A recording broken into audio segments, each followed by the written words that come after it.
Olá! Olá!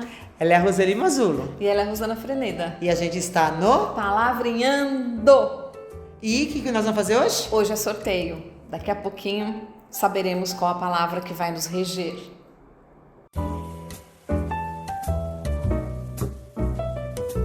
Bora para o sorteio? Vamos lá, enquanto você sorteia, vou pedir para que vocês curtam o canal, deixem seu joinha, compartilhem se acharem interessante a nossa conversa, o tema que vai nos reger hoje.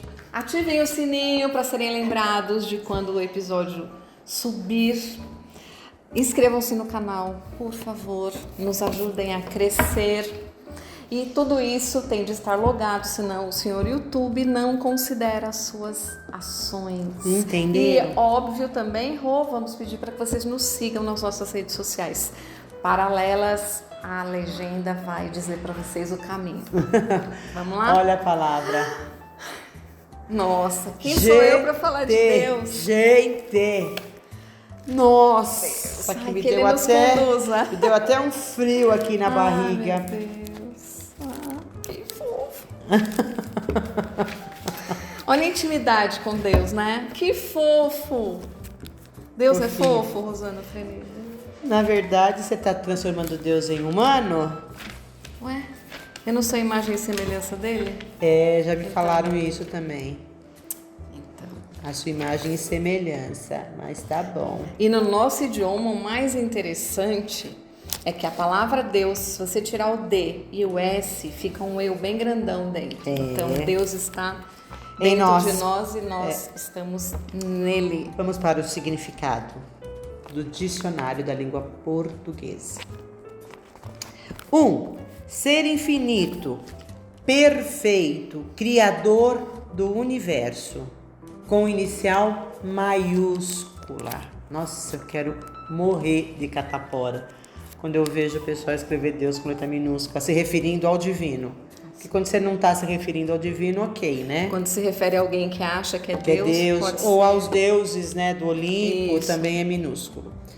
Nas religiões politeístas, divindade masculina superior aos homens e senhora dos destinos da vida, Deus e o mundo, todos. Então, Bom, eu vou, pra gente aí tentar se inspirar pelo plano maior. Na minha religião, né, eu sou espírita. E na primeira pergunta do Livro dos Espíritos de Allan Kardec, ele pergunta: que é Deus? E não o que é Deus. Este que é Deus já dá a enormidade do significado, né? Porque quando você tira o artigo o, você tira a palavra do lugar comum. Que é Deus. E aí, né, o plano espiritual, os amigos espirituais respondem dizendo que não existe palavra no vocabulário humano que consiga significar Deus, decifrar Deus. Então, né, daí, se o plano espiritual, que a priori, que é a galera aí que está trabalhando para a nossa evolução, para ajudar a gente a dar um passo na nossa caminhada aí para que a gente evolua rapidamente. Se eles não conseguem quantificar, qualificar, nominar, porque não há palavras que descrevam, eu não sei, né, o que nós vamos, como é que a gente vai abordar aqui, sem cair naquela coisa da religiosidade, porque Deus, acredito que está acima, né, Rô? De religiosidade no sentido de dogmas, sabe? Religião A, religião B, religião C, D, enfim. Existe aí um número imenso de religiões que acreditam no Deus superior, né? em Deus superior, assim como nós temos seu similar em outras civilizações.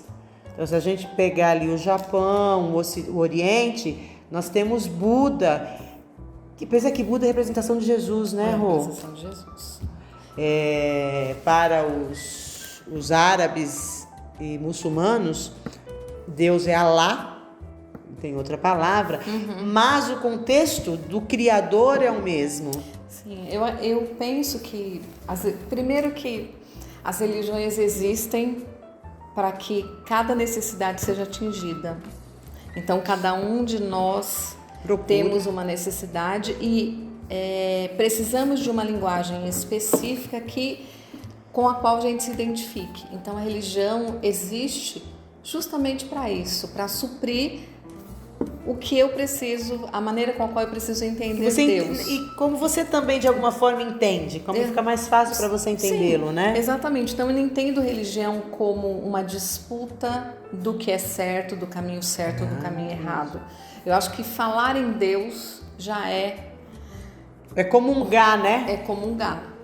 Agora, é óbvio que uma pessoa vai entender da maneira com a qual o Espiritismo fala, o outro entende como o Evangelho fala, outro entende como católico, protestante, enfim, eu acho que todos os caminhos levam a Deus, porque todos eles falam e acreditam em algo maior que eles. Falam de amor, né? Eu acho que a pegada aqui é que toda religião, independente da crença que ela traz, todas elas vão para o lugar do amor, da compaixão, amar ao próximo como a si mesmo, porque a maioria delas, se são cristãs, né, vem ali segue os ensinamentos de Jesus, né? São os cristãos. Quando a gente não está falando do cristianismo em si, mas se a gente pega o judaísmo, de qualquer forma eles também pregam o amor. Sim, a pessoa que decide abraçar uma religião, ela tem, em primeiro lugar, um motivo que a leva para a religião. Eu lamento que às vezes a maioria das pessoas buscam a religião num momento de dor. Então, quando a gente está doído, e é óbvio que você vai num lugar onde todas as pessoas oram, então a oração respinga em você, então não há um lugar no mundo em que haja qualquer oração, em qualquer idioma, que você não se sinta contaminado pelo amor. Então você acaba nem refletindo, porque você se sente tão bem naquele lugar que você abraça como sua verdade e tá tudo certo. Eu acho que na medida em que você procura uma religião, acredita em algo que possa revolucionar a sua espiritualidade, revolucionar a sua vida, ali está Deus. Então Deus está, Deus para mim é amor, amorosidade. Na verdade, Deus está em tudo. Está em mim, está em você, na está natureza, em todo mundo que na está inteligência humana, na ciência. Porque se eu acredito em Deus, eu particularmente, Roseli Mazzulo, eu vivo Deus 24 horas por dia. Eu vivo em oração o tempo todo. Quando eu olho para alguém, eu sempre... É um exercício diário, eu sempre mando para a pessoa. E às vezes eu escrevo, quando eu cumprimento as pessoas, recebam o meu amor, as minhas melhores orações, os meus melhores sentimentos, os melhores pensamentos. Eu acho que isso é estar em Deus. Respirar é estar. Respirar é estar em Deus, pensar. Põe o halo divino, né? Exato. É o halo divino que você traz para dentro. E aí quando você vê a construção do mundo, a história da civilização, a nossa evolução, eu acho que o nascer, né? O processo de você viver dentro de alguém, né? Não, a evolução a criação, né? A criação como um todo foi perfeita. Só pode ser divina, né? Só pode ser Deus. O próprio Einstein, né? Chega num momento da vida dele que ele olha para o universo e ele mesmo diz: daqui para frente, só Deus. E hoje a gente tem, né, uma linha muito grande de cientistas, físicos que estão, né, que estão nessa linha de justificar Deus, de procurar a veracidade de Deus, né? Porque Deus, na verdade, intrinsecamente ele está em nós, mesmo quem diz ser ateu. Assim. Deus está, mesmo naqueles que dizem não acreditar. Porque é nosso, faz parte, a gente é centelha dele. Nós somos parte dele. É como se... É que não dá para humanizar Deus, né? Até a gente brincou aqui no começo. Não dá para humanizar Deus. Mas imagine um ser que de repente ele pegou tudo que ele tinha ali, ele soltou, ele fez... Quando ele fez assim, ele soprou a semente para o mundo. Imagina mais ou menos isso. Então, nós somos... Como é que você falou lá? Que a gente, como Deus não é humano, se a gente é a imagem e semelhança dele, né? Mas nós somos criação divina. Não existe... o problema é que a gente pega Deus como se fosse um homenzinho, um velhinho, sentado num trono. Julgando. Com o dedinho, né? Julgando. De novo, eu já falei isso em alguns outros episódios. Deus, ele não condena e nem perdoa. Ele está lá criando o universo, fazendo com que as coisas funcionem. E nós é que fazemos as nossas justiças. Nós que nos condenamos e nós que nos perdoamos. Vamos tirar esse peso, né, das costas, porque somos nós. Se a gente faz coisas erradas, cabe a nós julgar. Errei porque não sabia, então não vou errar mais. E aí o auto-perdão. Extremamente necessário. Porque, gente, cada vez que eu começo a filosofar e a viajar com essa história de Deus, eu fico imaginando um formigueiro. E eu observando o formigueiro. O formigueiro talvez saiba que eu estou ali, a minha presença. Mas eu não interfiro na vida das formigas, o que elas estão fazendo, se está certo, se está errado. Então é como fazendo uma analogia. Então na minha cabeça, apesar de a gente ter aí nas escrituras que Deus é onipotente, onipresente, eu até acho que ele seja através daquilo que a gente emana, né, do nosso pensamento. Se a gente está em pensamento de amor, de luz, ele está recebendo também essa vibração positiva. Mas ele não está ali cuidando especificamente da nossa vida. Porque se ele deu a vida para a gente andar, crescer, evoluir, aprender, como é que ele pode estar lá interferindo no processo de julgador? Ele não tem este papel, não é o papel dele. Ele está lá como pai amoroso. O Deus do Antigo Testamento, né, Rô? Que era o Deus vingativo, mas até porque naquele momento histórico do ser humano era necessário que houvesse alguém, uma rigidez maior, né? Porque eles não conseguiam entender. Então, se eles colocassem a culpa em algo superior a eles, talvez, né, eles puxassem no freio de mão e não fizessem tantas atrocidades. Claro que elas aconteceram, mas com o passar do tempo isso foi diminuindo porque eles tinham medo desse Deus que ia mandar a tempestade, ia mandar as pragas, enfim. Quando vem Jesus e muda essa concepção de que Deus não é julgador e que ele é só amor e que ele estava ali de braços, né, para nos ajudar a caminhar e a evoluir para chegar até ele, para chegar até o Pai, né, Rô? Então a gente precisa aprender, né, que Deus não é julgador, ele não está lá pressando o dedinho, apontando o dedinho para a gente. Eu penso que a nós basta nos inspirarmos nele. Eu sempre peço, quando nós nos organizamos aqui para começar um episódio, quando eu entro numa sala de aula, quando eu vou fazer qualquer coisa, eu sempre peço que ele me inspire. Porque quando eu estou com ele, eu sei que eu estou munida dos melhores sentimentos.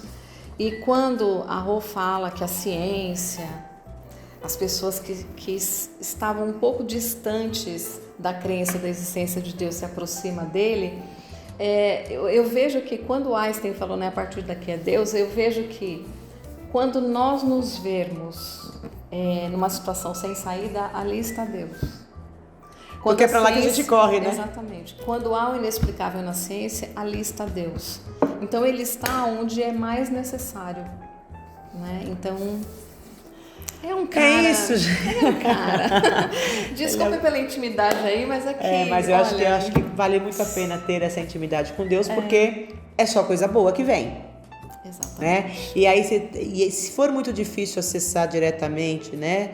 Acessa Jesus, que é nosso governador planetário, que está aí amparando o nosso planeta e tentando fazer com que essa humanidade se torne humana de verdade, porque a gente sabe que as coisas estão complicadas, mas tem coisa boa.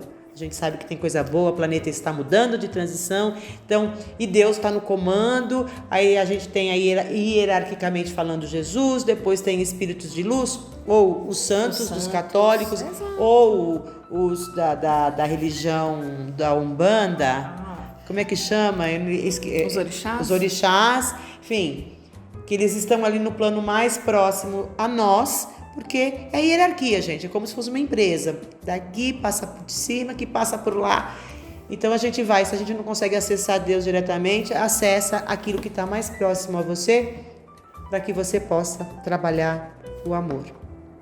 E o mais importante para a gente encerrar, para não se alongar, é que as pessoas evitam falar de Deus, de religião, porque acham que dá briga, e no nosso caso a gente... No nosso caso, eu não. amo falar em Deus, eu amo falar em religião, eu acho que é o momento mais precioso das conversas, mas para encerrar o episódio, é muito interessante a gente entender a presença de Deus.